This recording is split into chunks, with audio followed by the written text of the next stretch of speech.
Oui, une autre idée qui me tient à cœur, c'est celle du perfectionnisme spirituel. Parce qu'on est dans une époque, effectivement, qui met beaucoup en avant le développement personnel et même, je dirais, transpersonnel, c'est-à-dire le développement spirituel. Et on peut vite se sentir culpabilisé, incompétent, insatisfaisant, parce qu'on n'en fait pas assez. Puis on se rend compte d'ailleurs que pendant toute une vie, on aura jamais fait assez d'efforts et de progression pour atteindre l'éveil. Et puis alors, est-ce que finalement, comme on a fait des mauvaises actions, ou des actions dont on n'est pas fier, ou qui manquaient de conscience, ou qui manquaient d'amour, est-ce que finalement, après la mort, on va pas avoir, lors de leur vie de vie, ou leurs différents passages, à le payer, entre guillemets, à le regretter? Alors moi, je vais vous dire, ma conception, c'est que pas du tout. Premièrement, parce qu'on n'est pas seul, on est en équipe. On n'est pas censé faire tout le travail en une seule personne et en une seule vie. Pour moi, descendre sur Terre, c'est comme aller au charbon, quoi. Quand on va au charbon, on se salit, personne n'a le droit de vous le reprocher. Le mineur qui revient à la mine dit: Ah, tu t'es encore sali. Bah oui, bah, je travaille à la mine, c'est normal. Donc, on fait des erreurs, c'est normal. On fait des choses qui ne sont pas dans l'amour et pas la conscience, c'est normal. C'est déjà pardonné, c'est en train de pardonner, ça sera toujours pardonné.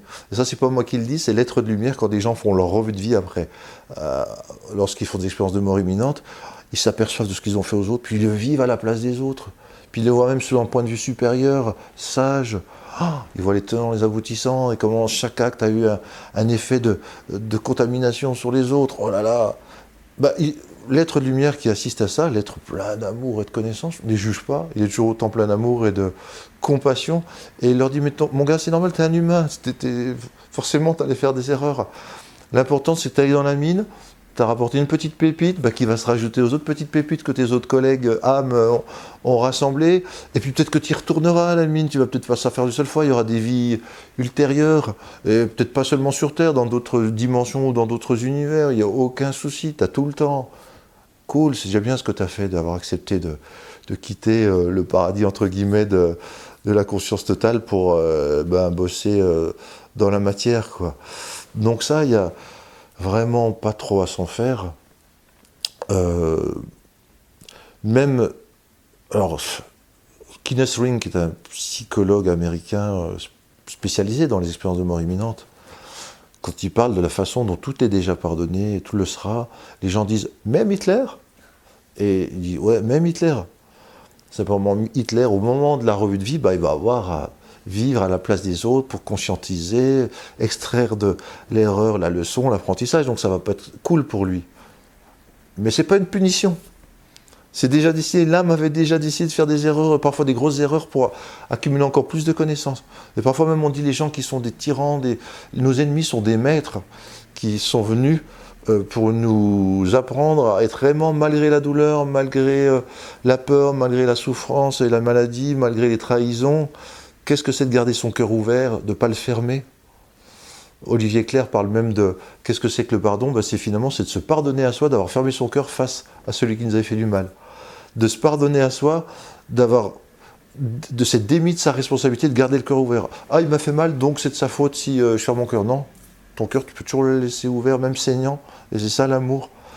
Et l'amour, c'est pas forcément de dire à ton ennemi tape-moi dessus, ça fait du bien, ça c'est du majocisme. Mais c'est de dire: écoute, on va arrêter la relation là, parce qu'apparemment tu souffres tellement que tu fais du mal aux autres.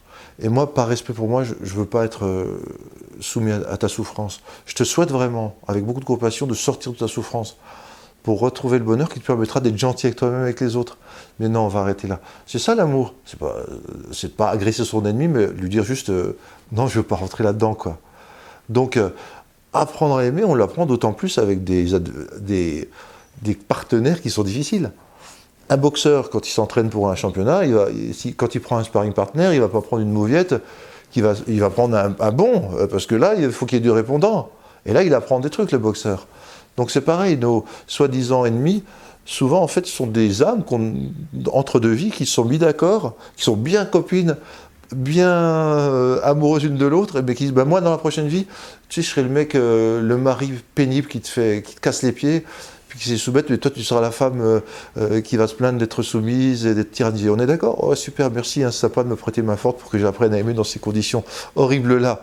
Parce que le vrai amour inconditionnel, il est là, il est dans la difficulté, il n'est pas quand tout va bien.